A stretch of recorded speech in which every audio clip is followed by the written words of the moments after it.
Bismillahirrahmanirrahim. Ala nabiyina wa likulli niyatin sholihah. Khususan li tahsili maqasidina wa li qulubi muradina wa li qadari hawaijina li taqawwidi wa dunya wa akhirah. Wa li taysiri umurina li sihhatina wa li salamatina wa li barakatina. Wa li daf'il bala'i wal waba'i wat ta'un min baladina hadha wa sharra min buldanil muslimin 'amma. Ila hadrati nabiyina Muhammadin sallallahu alaihi wasallam wa ala alihi wa ashabihi wa azwajihi wa dhurriyyatihi wa ahli baitihi al-kiram. Syirina ilahul Fatihah. A'udzu billahi minasy syaithanir rajim. Bismillahirrahmanirrahim. Alhamdulillahi rabbil alamin. Arrahmanir rahim. Maliki yaumiddin. Iyyaka na'budu wa iyyaka nasta'in. Ihdinas siratal mustaqim. Shiratal ladzina an'amta 'alaihim ghairil maghdubi 'alaihim waladdallin. Wa ila hadratihi khususan di mu'allif hadal kitab Syekh Nawawi bin Umar bin Arabi wa Syekh Mulaibari nafa'allahu bihima wa bi'ulumihima wa amadana bi asrarihima. Bismillahirrahmanirrahim. Bismillahirrahmanirrahim. Alhamdulillahi rabbil alamin. Ar-Rahmanir Rahim. Maliki yaumiddin. Ihdinas siratal mustaqim. Siratal ladzina an'amta 'alaihim ghairil maghdubi 'alaihim waladdallin.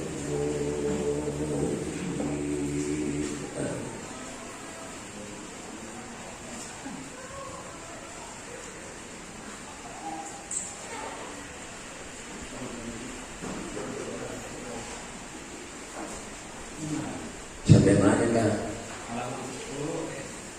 Iya, halaman 10.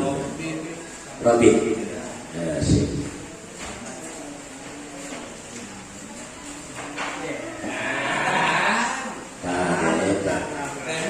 Segar. Ayo baca deh sama. Ayo di mana? Kan seperti ini. Baca Ya, memang bisa gantian.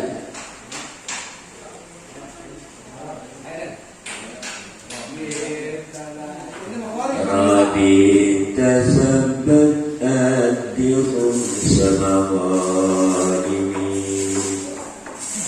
hatta yufarraqahul imamul hakimu. Rabi, ikatkanlah diri kamu pada sebuah tempat yang menjadi tempat untuk menjaga.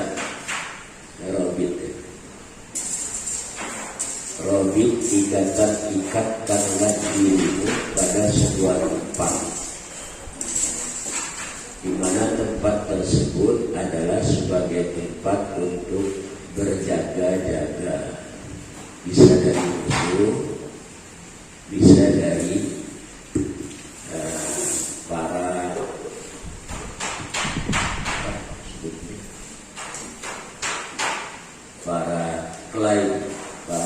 pengkelahi tanah. Kasabbat netepana sira kasabbat netepi adika sira addi mengkatakan sira menunaikan sira khumsamaghanimi in seperlimane mal-ghanimah, seperlima mal-ghanimah, hatta yufarraqahul iman, sehingga den bagi hu ing humus sopo iman hatta yubarrik ya tasdid bawah tasdid hatta yubarrik qawul imamul hakimu sehingga membagi budil humus in seperlima wal ghanimah al imamu sopo pemimpin sopo imam al hakimu adil. Zakaran Nabi fi hadzal baiti salasu syu'abi wa qala ala nazmi ma sabaq disebut satu nadim berarti Syekh Zainuddin Al-Mulaibani fi hadzal baiti dalam ini bait salasu syu'abi 3 cabang keimanan. Waqala ala nazmi ma sabaqo maka berkata Nabi ala nazmi ma sabaqo terhadap rangkaian cabang-cabang iman yang telah lalu sabaq wasyu'batu sabi'atu wal ishruna al-murabaqah cabang iman yang ke-27 adalah al-murabaqah. Murabaqah saling menjaga kapal batas. Ya. Jadi kalau Indonesia kapal batasnya di sekitar darat itu di Pulau Oe ya Aceh. Sedangkan di timur itu di Papua Barat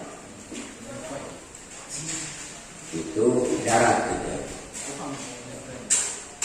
Sedangkan kalau di laut seluruh laut yang ada di dalam kepulauan Indonesia itu adalah milik Indonesia kecuali laut terluar dari pulau-pulau Indonesia semacam Pulau Kalimantan sebelah sana. Pulau Kalimantan itu adalah laut bebas.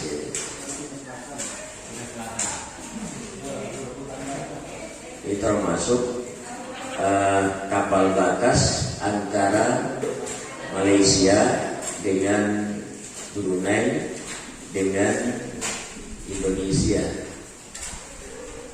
Itu sudah bisa diukur itu. Mana batas-batasnya antara Indonesia dan Malaysia, antara Indonesia dengan Brunei.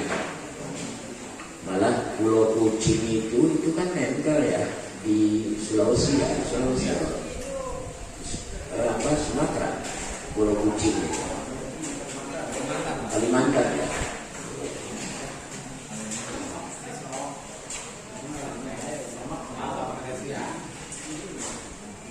Jadi di dalam Islam pun ada yang disebut orang-orang penjaga kapal batas dan itu digaji oleh negara. Ayatnya itu dalam surat Ali Imran ayat terakhir. Ya ayyuhalladzina amanu isbiru wa sabiru wa rabitu wattaqullaha la'allakum tuflihun. Jadi ayat terakhir. Ya ayyuhalladzina amanu isbiru, wahai orang-orang yang sedang berperang atau sedang dalam keadaan damai, isbiru, bersabarlah. Sabar di situ artinya awas. Tidak boleh lengah. Isbiru wasabiru, dan saling memberikan kesabaran pada yang lain.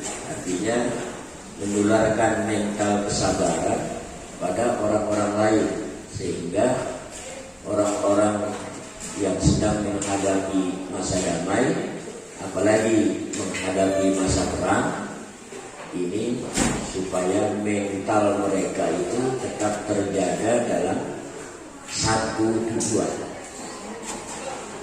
Warabitu, dan mengikatkan diri dalam satu tempat.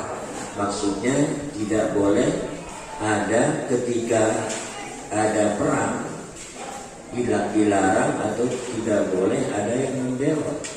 Dan ini kebanyakan adalah orang-orang munafik yang membelot itu. Dan termasuk dalam pemahaman al-murabatah adalah orang-orang yang ada menjaga tapal batas sebuah negara.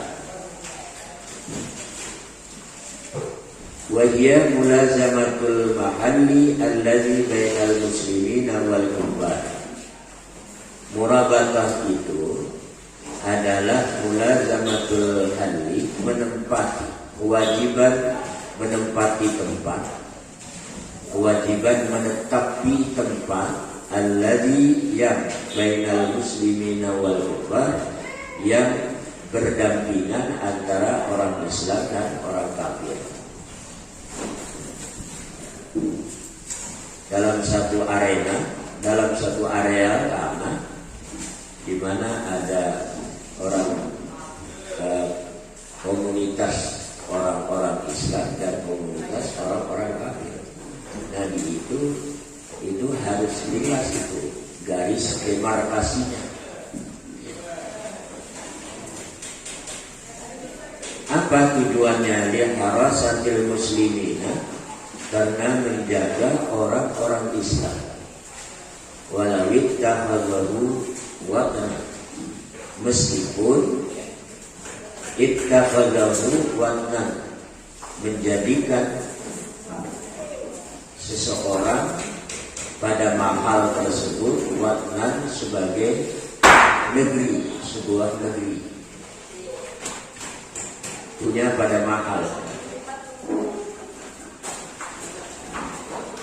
Qala Rasulullah sallallahu alaihi wasallam, ribatu yaumin fi sabilillah khairun minad dunya wa ma 'alaiha. Mengikatkan diri pada sebuah tempat pada sebuah tempat pada satu hari saja fi sabilillah, di jalan Allah, itu lebih baik daripada dunia dan segala sesuatu yang ada di atas dunia. Ya, ini adalah tugas negara ini. Wa qala sallallahu alaihi wasallam, man mata murabitan fi sabilillah aminah minal faza'il akbar.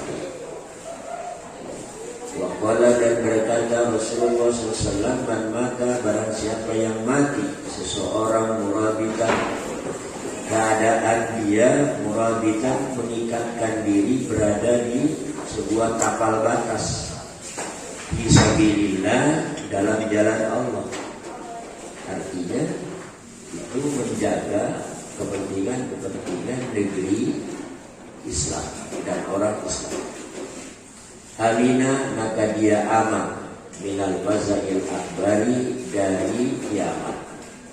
Fazail akbari itu kekagetan yang luar biasa, ya kiamat.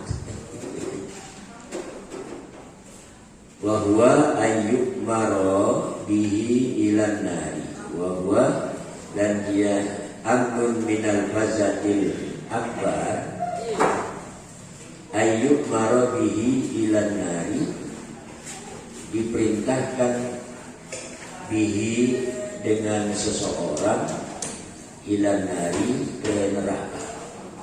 Aminah minal fazail akbar wa huwa ayyub maro bihi ilan nari. Dia diperintahkan bihi, dengan mahal, ya mahal itu ilan nari, ke neraka. Jadi maksudnya begini, apabila seseorang tidak menepati sebagaimana yang ditugaskan, maka jelas itu bukan fisabilillah. tapi dia akan terjerumus pada neraka. Jadi sabilillah ini artinya dia mempunyai satu niatan, mempunyai satu tujuan, berada di tapal batas itu menjaga hak-hak negeri Islam, hak-hak orang Islam dari orang-orang kafir atau dari orang-orang yang musyrik. Wasyu'batu saminatu wal isruna as-sabat fi muharabatil a'da wa adamil firari minha. Cabang iman yang ke-28, as-sabat itu tetap fi muharabatil a'da, dalam peristiwa memerangi musuh. Wa adamil firar minha, dan tidak boleh ada lari dari muharabah, dari perang. Artinya haram membelot. Ya, makasih. Haram untuk lari dari medan laga begitu.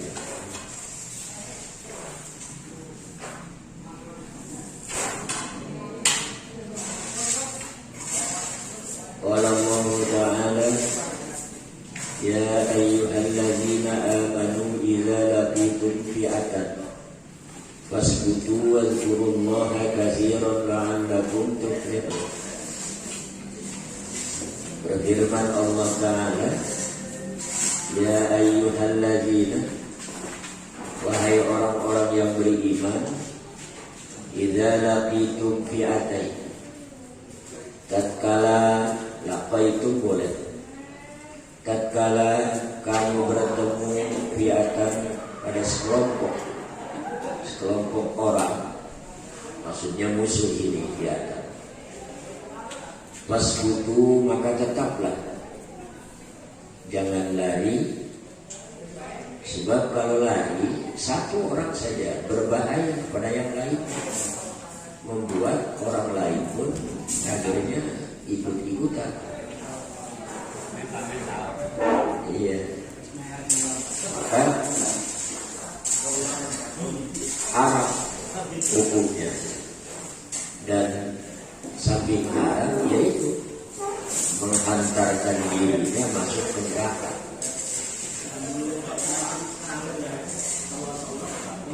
Iya, ini kalau mengurai ini bisa diurai resolusi jihadnya NU.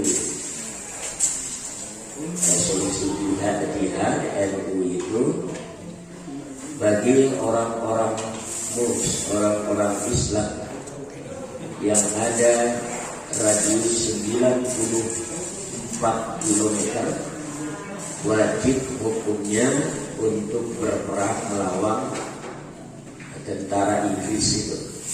Tentara Inggris yang di belakangnya Korengan Mawalanda. Kenapa Belanda ini menggunakan Inggris? Ya, tingkat pusatnya itu sudah dibagi dunia ini. Dah, ya dia, ya India, ya air, dan gitu. Itu maksudnya negara tiga ini: Inggris, Prancis, Jerman.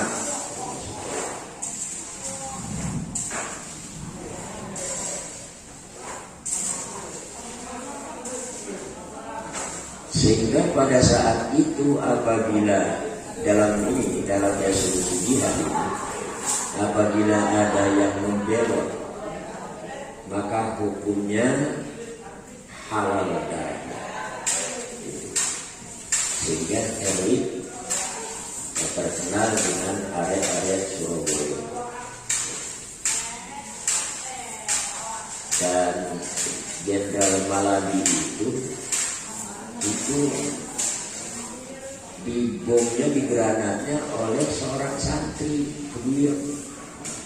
Maklum, itulah gaptek itulah. Jadi ketika dilempar, dia itu ingin menegaskan, menyatakan apa sudah meledak atau belum. sehingga dia lihat di dekat mobilnya itu sendiri.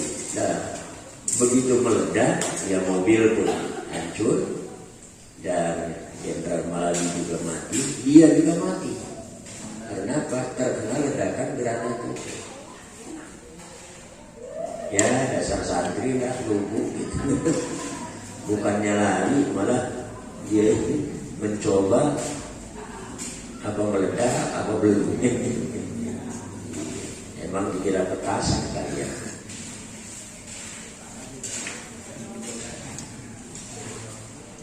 Wadhkurullaha, dan berzikirlah kepada Allah kasiran banyak-banyak, la'allakum tuflihun, supaya kamu menang. Tuflihun itu bahagia ya, dalam meraih kemenangan. Idza harabtum jama'atan kabiratan fasbutu li hidalihim wa la tanhazimu. Tatkala kamu berperang jama'atan kabiratan dengan sekelompok orang-orang kafir, fasbutu maka tetaplah kamu li hidalihim untuk memerangi mereka, wa la tanhazimu, dan janganlah wadhkurullaha, dan berzikirlah kepada Allah, wa kabbiruhu, dan bertakbirlah kepada Allah, halal qitali, pada waktu berperang, likai tafuzu bimuradikum minan nasri wassawab, supaya kamu memperoleh tujuan-tujuan kamu minan nasri, yaitu pertolongan dari Allah dan pahala dalam berperang. Jadi yang membuat heroik pada 10 November itu adalah takbirnya Bung Tomo, dan itu setelah soal kepada Hadratus Syekh, wahai Kiai, bolehkah resolusi jihad ini disebarkan melalui radio dan sambil mengucapkan takbir? Kata Yai Hasyim, silakan. Saat itu diumumkanlah lewat radio dan lewat takbir.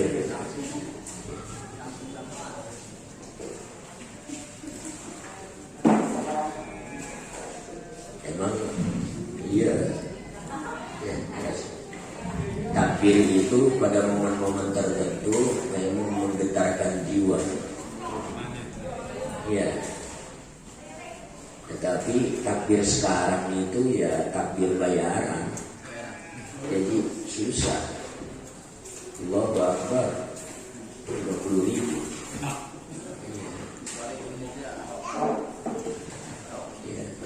Di antaranya yang paling murah itu takbir itu kelompok 212, kelompok FPI, kemudian kelompok pengasong khilafah, dan termasuk yang kecipratan itu pondok-pondok modern asal ada sesuatu. Allahu Akbar, Allahu Akbar. Ini membuat nilai Allahu Akbar itu tidak begitu suci, tidak begitu sakral. Apa-apa ngomong-ngomong berarti Allahu Akbar.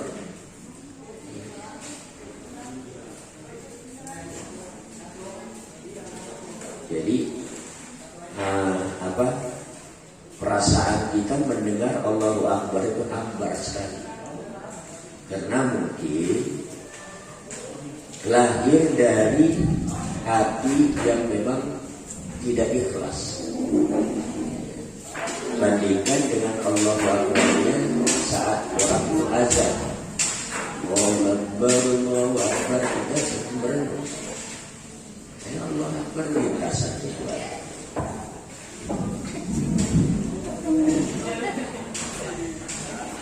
ada.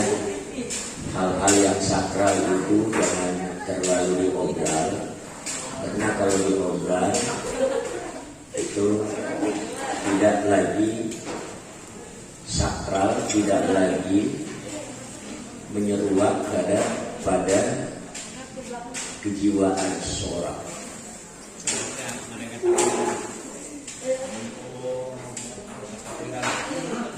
Ya, jadi kalau di takbiran itu kan bagus. Ya. Idul Adha, Idul Fitri. Iya. Bahkan kalau enak itu bisa berimpik.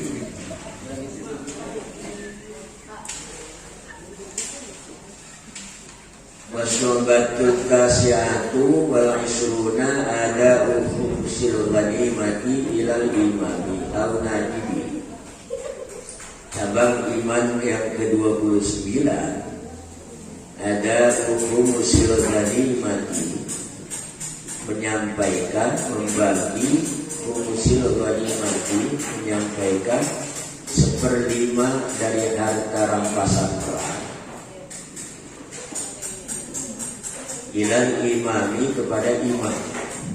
Dalam hal ini kepada pemimpin, pucuk pimpinan, atau naibihi, atau naibnya, pengganti atau wakilnya, supaya yufarrikuhu, supaya imam ini bisa membagikan humus. Yufarrikuhu atau yufarrikuhu, supaya si imam bisa membagikan humus. Wa yabda'u wujuban minal ghanimati bis-salab lil qatilil muslim. Dan wa yubda'u, dan dimulai humus wujuban, wajib, minal ghanimati, dari harta ghanimah, bis-salabi, dengan harta salab, lil qatili, bagi si pembunuh muslim, artinya anggota perang. Apa bedanya antara ghanimah, salab, dan fai? Nah, tiga ini bentuk harta semua. Kalau ghanimah adalah harta yang ditinggalkan oleh musuh karena musuh kalah, lari dia, maka segala sesuatu yang ditinggalkan berupa baju-baju perang, tombak, panah, dan hewan-hewan, kuda, hewan-hewan dan termasuk logistik, semuanya itu diambil oleh yang menang. Itu namanya ghanimah. Dan ghanimah ini tidak boleh dibagi-bagi sebagaimana karepnya para anggota perang. Jadi harus diserahkan dulu kepada pimpinan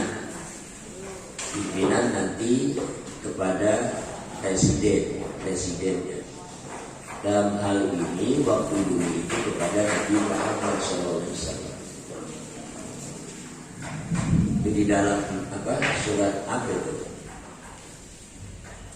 Walillahi warrasul khumsahu.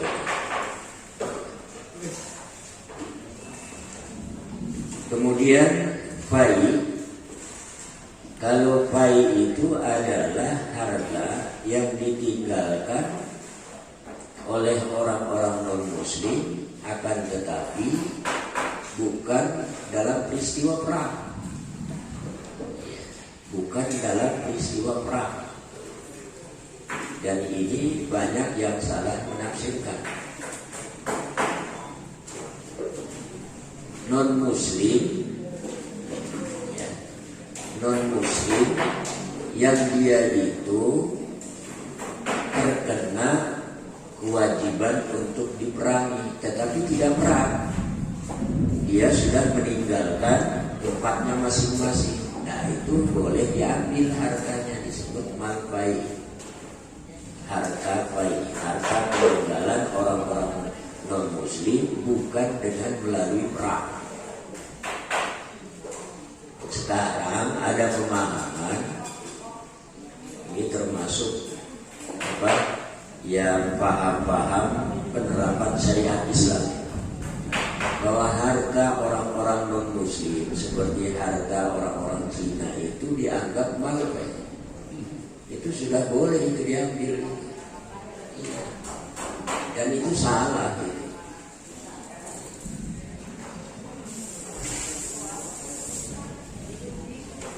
Orang non-muslim di Indonesia itu dalam hukum tata negara Indonesia disebut kafir dhimmi. Artinya kafir dhimmi itu seorang non-muslim dilindungi darah dan hartanya oleh negara. Seperti waktu dulu di Madinah ada orang-orang non-muslim yang dilindungi oleh negara Madinah. Bahkan Rasulullah sendiri sampai menyatakan, man ada dhimmiyan faka'annama ada. Barang siapa yang menyakiti orang non-muslim, maka sama aja dengan menyakiti aku. Karena mempunyai perjanjian luhur di dalam Wasit Al-Madinah, istilah lain piagam Madinah. Di dalam piagam Madinah itu tidak satu kata pun diungkapkan kata-kata Islam. Iya. Peraturan ini begini. Itu mengatur antara orang Islam dengan orang non-Muslim. Tidak ada kata-kata Islam itu di dalam piagam Madinah. Sedangkan as-salam itu harta rampasan perang di mana seorang prajurit membunuh lawannya dan diambil bajunya, tombaknya, terus panahnya, apanya saja yang ada pada orang yang dibunuh. Itu namanya salam. Kalau dulu itu disebut mal edelan. Artinya ya mengambil dari orang-orang non-muslim yang perang dibunuh oleh dia. Kalau dia banyak membunuh ada 3-4 orang, ya banyak per orang. Itu pun harus diserahkan kepada imam, tetapi nanti imam membagi untuk pertama 50 aja. Jadi adil.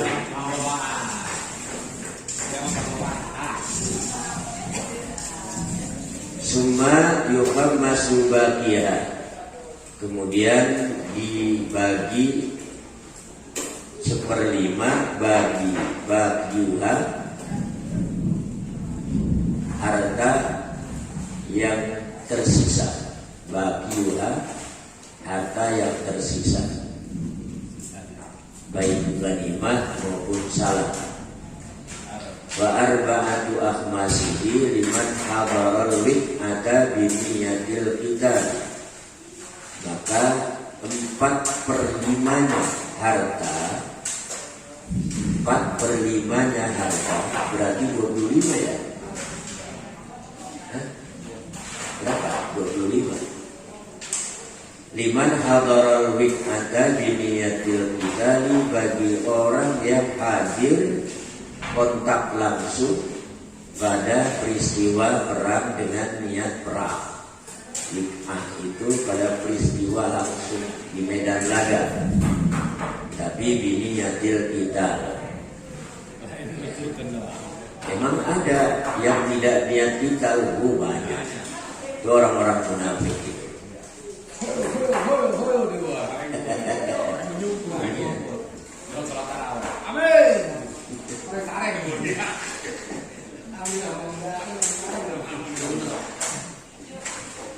Wa illam yuqatil, meskipun dia tidak langsung terjun perang, masih ada dalam barisan cadangan misalkan, tapi dia siap tempur.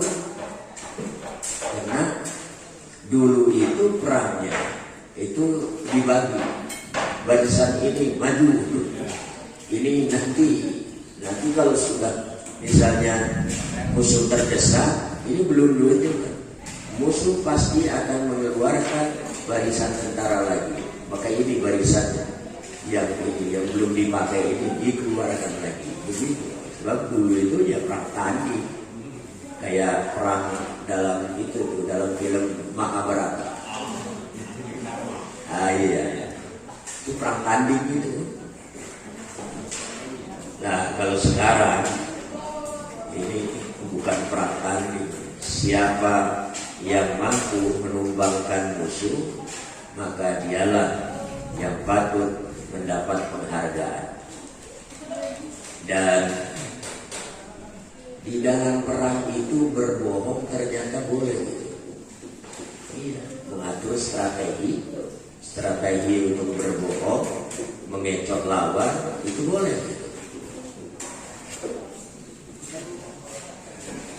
Jadi ternyata di dalam Islam bohong yang dilarang, betul-betul dilarang itu masih ada peran emergensinya, peran untuk jalan keluar bohong tetapi tidak berdosa. Antara lain di dalam perang mengatur strategi, kemudian pada saat-saat kritis orang sedang dibunuh, sedang mau dibunuh, kemudian oleh kita dikatakan orang itu tidak ada di sini, tapi tidak kemana, padahal sudah masuk rumah dia. Itu berbohong, tidak berdosa. Malah kalau benar ini berbahaya sekali, nyawa melayang. Maka imbangannya berbohong dengan demikian itu lebih diutamakan daripada berkata benar tetapi melayangnya atau menghilangkannya nyawa. Kemudian yang ketiga, ini yang pernah dilakukan oleh Nabi Ibrahim dalam satu perjalanan. Di tengah perjalanan ada sebuah negeri yang apabila melintas orang membawa perempuan itu pasti akan dirampas si perempuan. Dan ini kebetulan ada rombongan Nabi Ibrahim bersama Sarah. Sarah ya. Sarah itu artinya seorang perempuan yang selalu ceria gembira. Ya, Sarah. Dan itu berimbas kepada yang melihat.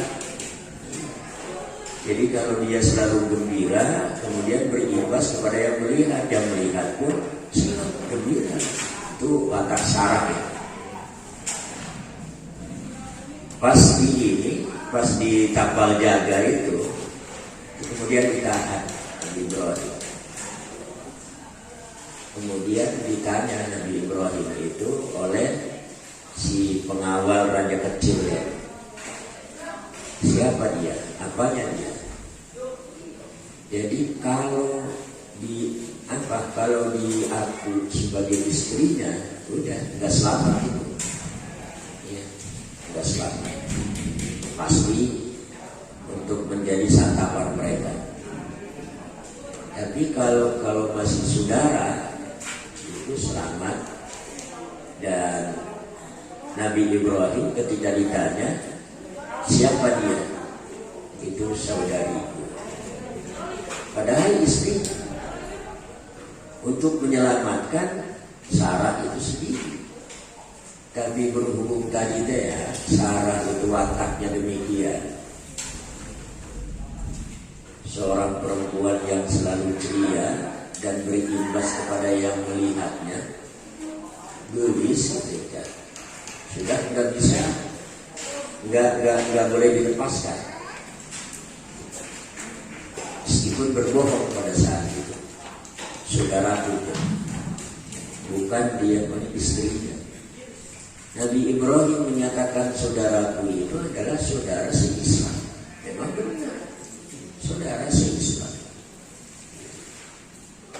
Ya, hubungannya memang suami istri.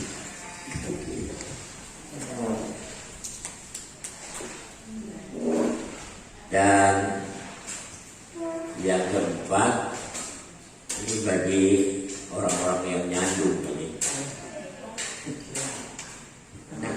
Tokoh di tokoh Mandala kan?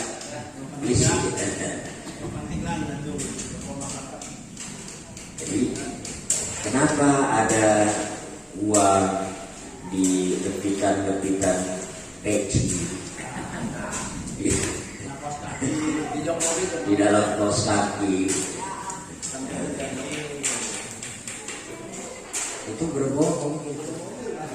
Tapi kalau tujuan berbohong itu adalah untuk tidak sengketa terus, tidak ribut terus, ya imbanglah antara dosa dengan berbohong.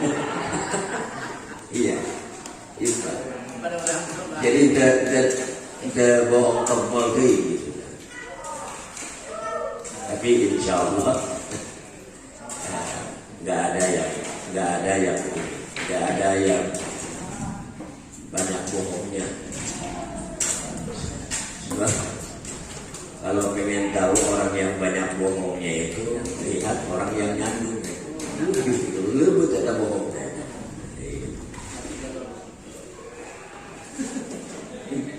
Jadwal ngaji dulu kalau itu orang yang ngaji. Jangan-jangan pengajian ini dimanfaatkan. Ayo. Mandala itu mana ya?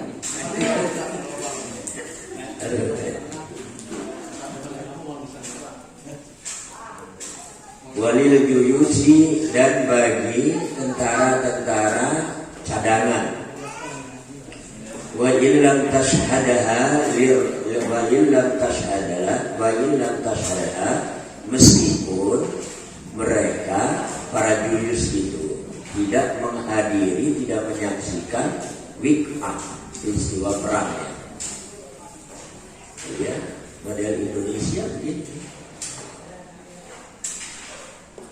Lirrojili sahmun, bagi kelompok infanteri satu bagian. Rojil ini tentara, kata bahasa Malaysianya tentara yang tidak bunyi. Ya, infanteri.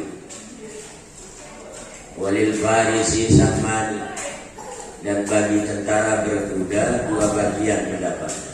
Jadi kuda dihargai di samping orangnya. Kudanya satu bagian, orangnya satu bagian. Wal khumusul baqi yukhmasu sahmun, dan 1/5 yang sisanya itu dibagi 1/5 lagi. Sahmun lima salihil muslimin, sebagian bagi kemaslahatan orang-orang muslim.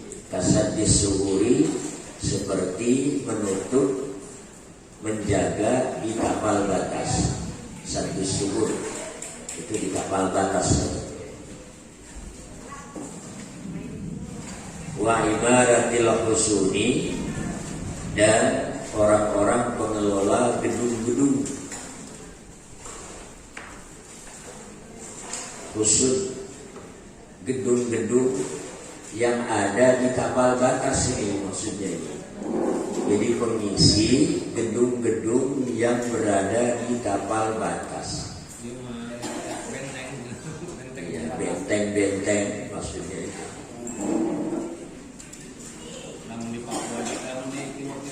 Ini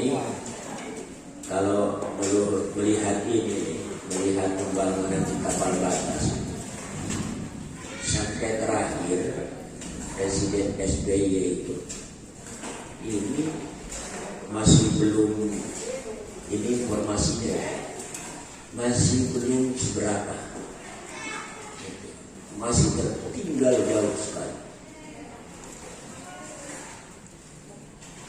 Dan ketika Presiden Jokowi ini baru ditata kapal batas itu jangan yang angker serem dan sepi, tapi dibuat sebuah keramaian, dibangunlah jalan-jalan, dibangunlah pasar-pasar kecil.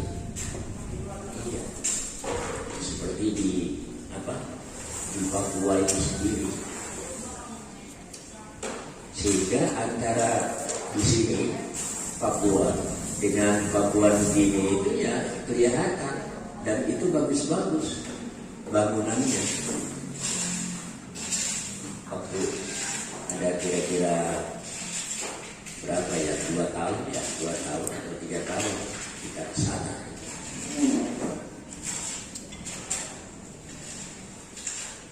Apalagi di Pulau Aceh itu sudah bagus itu.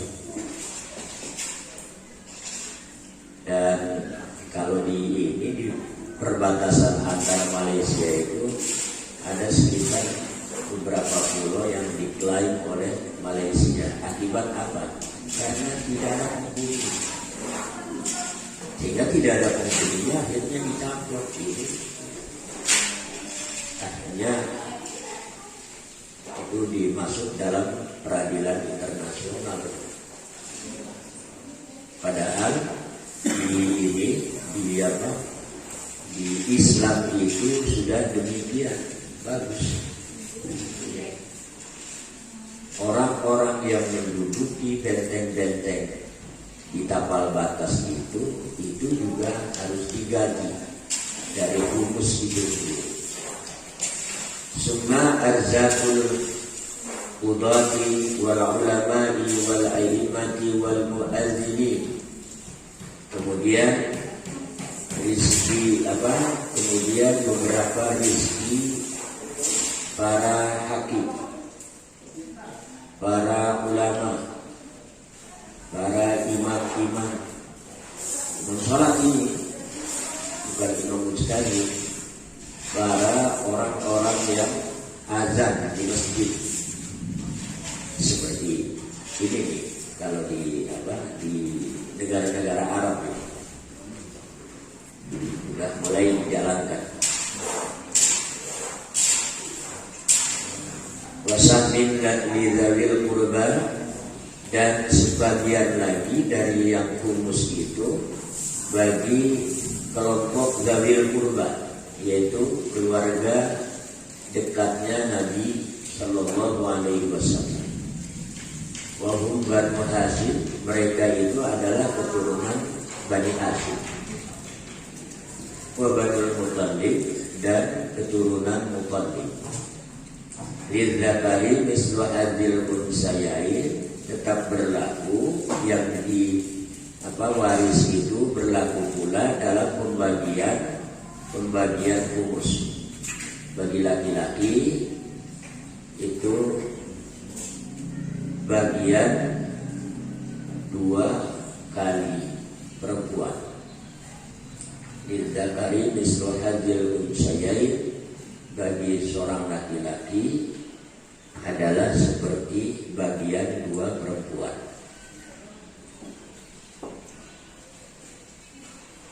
Ini ya, nampak seperti tidak adil. Iya, tapi adil sebetulnya.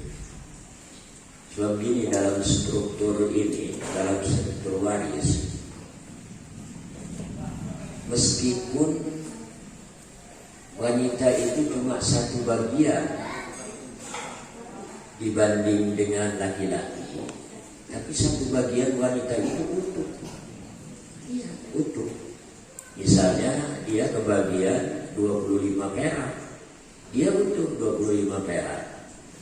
Yang laki-laki kebagian 50 itu tidak utuh. Sebab apa? kewajiban untuk nafkah itu adalah dari situ juga. Yang kedua, kalau saudara perempuannya itu dalam keadaan miskin, maka harta yang 2 bagian dari bagian perempuan itu adalah merupakan titipan bagi laki-laki. Jadi yang harus bertanggung jawab adalah saudara laki-laki.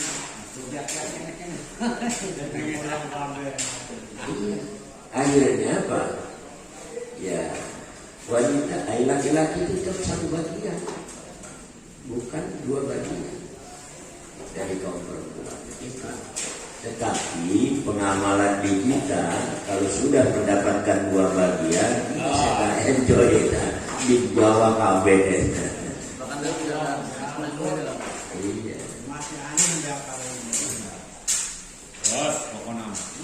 Bahkan di dalam kompilasi hukum itu, hukum Islam di Indonesia, yang namanya harta gonogini, cara pembagiannya begini.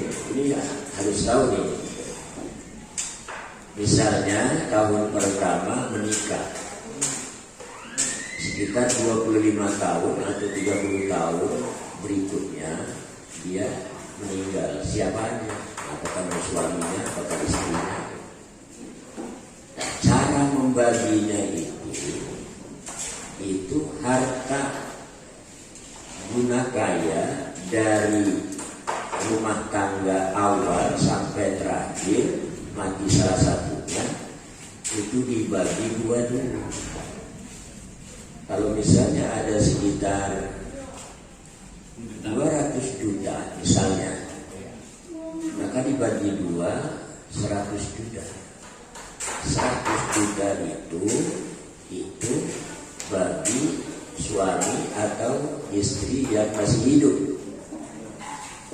Kemudian yang 100 juta baru dibagi menurut faraid. Nah, gitu caranya tuh. Dan itu mendekati keadaan. Sebab kalau misalnya yang meninggal ini atau yang ini yang hidup itu tidak mendapatkan bagian dari harta gono ini, maka habislah harta selama hidup pembina rumah tangga dibagi-bagi. Jadi caranya harta guna kaya dari awal rumah tangga sampai terakhir dibagi 2 dulu. Kalau 200 berarti dibagi 2, 100 ini bagi yang hidup. Apakah suaminya, apakah istrinya. Yang 100 itu yang kemudian dibagi-bagi menurut faraid. Itu ya.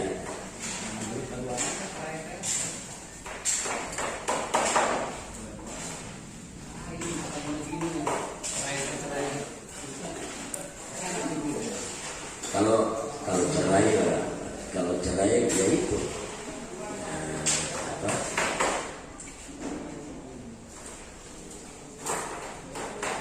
nanti kalau cerai itu yang akan memperhitungkan, yang akan membagi itu di pengadilan,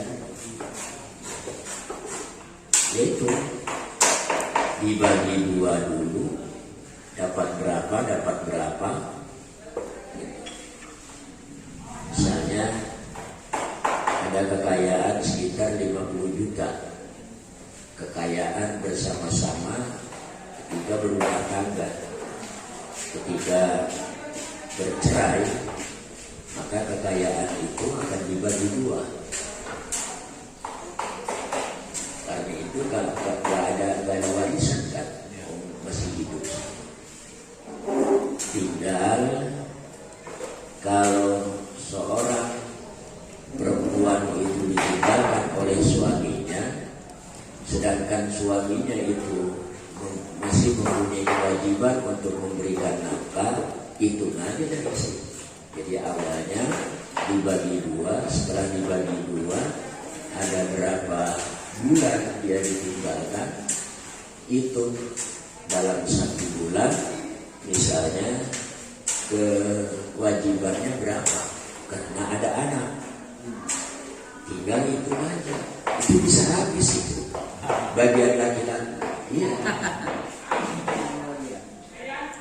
Anak ke 10. Tapi karena dia itu tertarik oleh wanita lain, terus dia kayak mariangan di bahaya.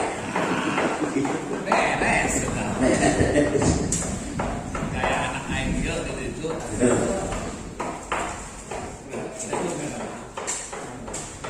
Wasahmun lidhari wa banul lidhakari mislu hadzil unsay. Wasahmun lil yatama, dan sebagian lagi untuk wanita, untuk para yatim. Wasahmun lil masakin, dan sebagian lagi untuk orang-orang miskin dan orang-orang fakir. Wasahmun lil misakin, dan sebagian lagi bagi orang-orang musafir yang kehabisan bekal. Ini pengaturan harta negara atau kas negara. Iya. Ya, nanti juga jangan lari buru-buru ke negara dulu. Mulainya dari desa. Iya. Siapa tahu kita menjadi presiden desa. Iya. Kemudian di tingkat kecamatan, tingkat kabupaten, dan seterusnya pengaturan.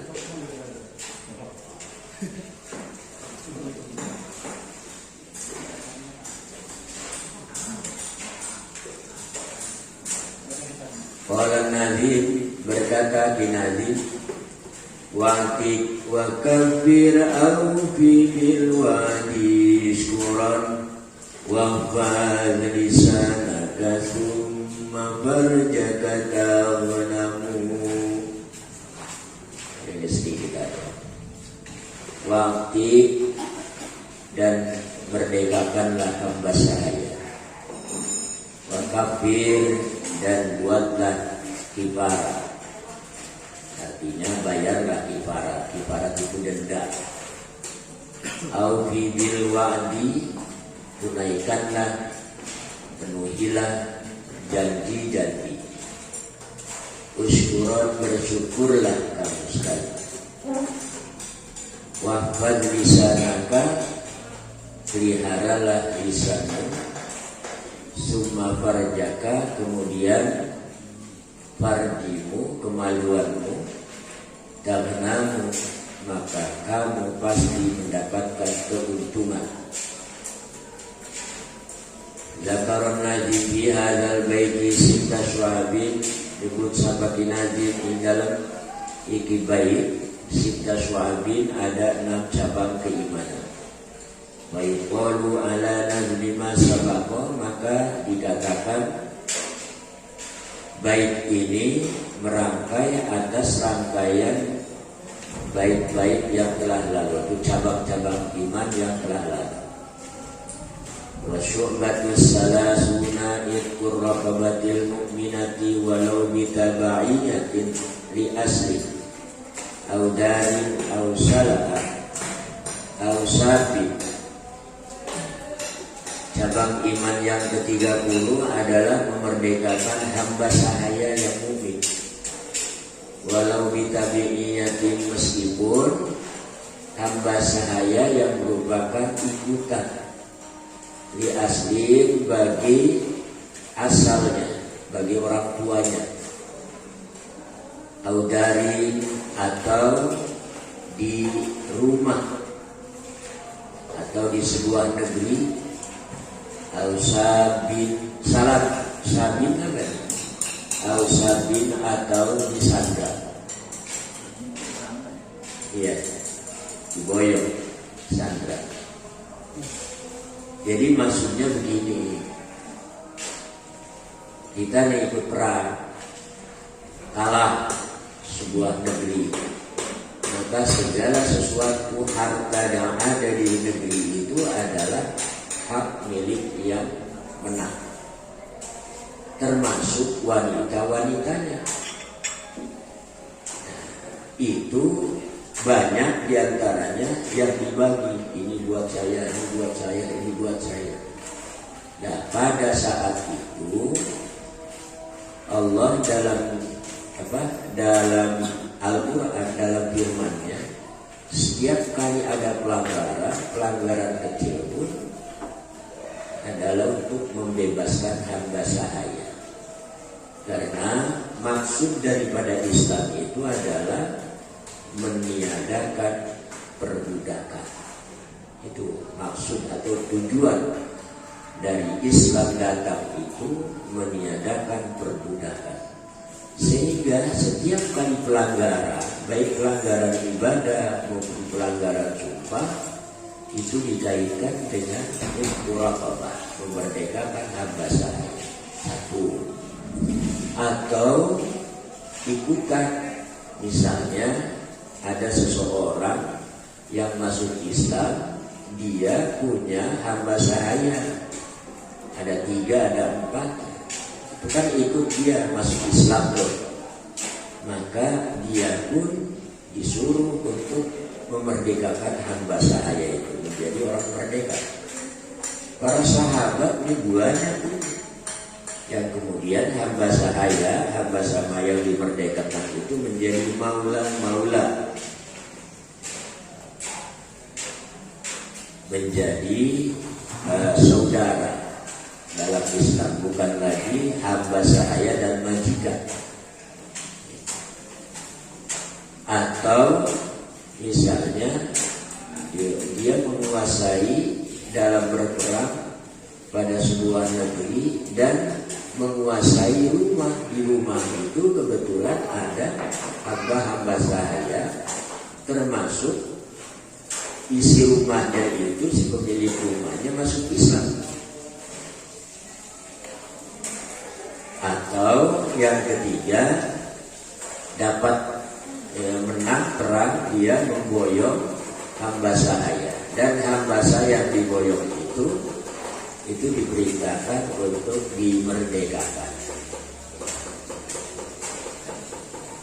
Dan setiap memerdekakan hamba sahaya itu mendapatkan pahala yang besar. Qala sallallahu alaihi wasallam, man ataqa raqabatan muslimatan salimatan aqaqallahu bi kulli ibnin minha idwan minhu minan hatta farjahu bi farjihi, rawahu Muslim. Rasulullah bersabda, barang siapa yang memerdekakan hamba sahaya yang muslim, salimat, raqabatan muslimatan salimatan, yang sehat itu, salimat ini sehat, kuat, ya, tidak lumpuh, salimat, tidak beli, insyaallah baik, ya, bukan hamba sahaya, akhirat mereka. Aqaqallahu, maka Allah memerdekakan bikulli idwin minha idwan, setiap anggota dari hamba sahaya itu diperdekakan si majikannya dari majikan, idwan minhu, anggota minhu dari majikannya, dari seseorang tersebut, minan nari, dari neraka. Ya kalau utuh ya utuh, itu kan, nggak sebagian. Bahkan di sini ada ujungnya hatta farjahu bi farjihi, sehingga farjinya dia itu yang memerdekakan dengan farjinya yang dimerdekakan. Kasar nama memerdekakan hamba sahaya eta ibarat menebus diri dari neraka. Itu bedanya.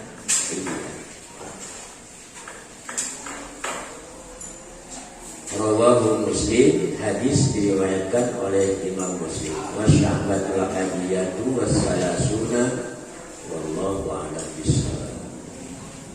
Cuma sekarang ini ada nggak hamba sahaya hamba sahaya secara istilah fikih, itu memang sudah tidak ada. Tapi secara majaziyah hamba sahaya masih banyak. Itu adalah orang-orang yang di bawah kekuasaan majikan yang dia sendiri tidak bisa bekerja mengembangkan penghasilan itu saja. Sedangkan penghasilannya tidak cukup. Termasuk hamba sahaya di Indonesia. Bagi laki-lakinya silakan bebaskan, dan itu dengan cara memberikan modal untuk usaha. Bagi laki-lakinya satu hukum boleh dinikahi. Ya, bagi perempuannya maksudnya, bagi perempuannya boleh dinikahi. Setelah dinikahi, kasih modal, tidak bisa jalan, kamu lepaskan. Menahan urusan lah. Kemudian hal-hal yang berkaitan dengan hak kemerdekaan atau keharusan kita memerdekakan orang lain di bawah kekuasaan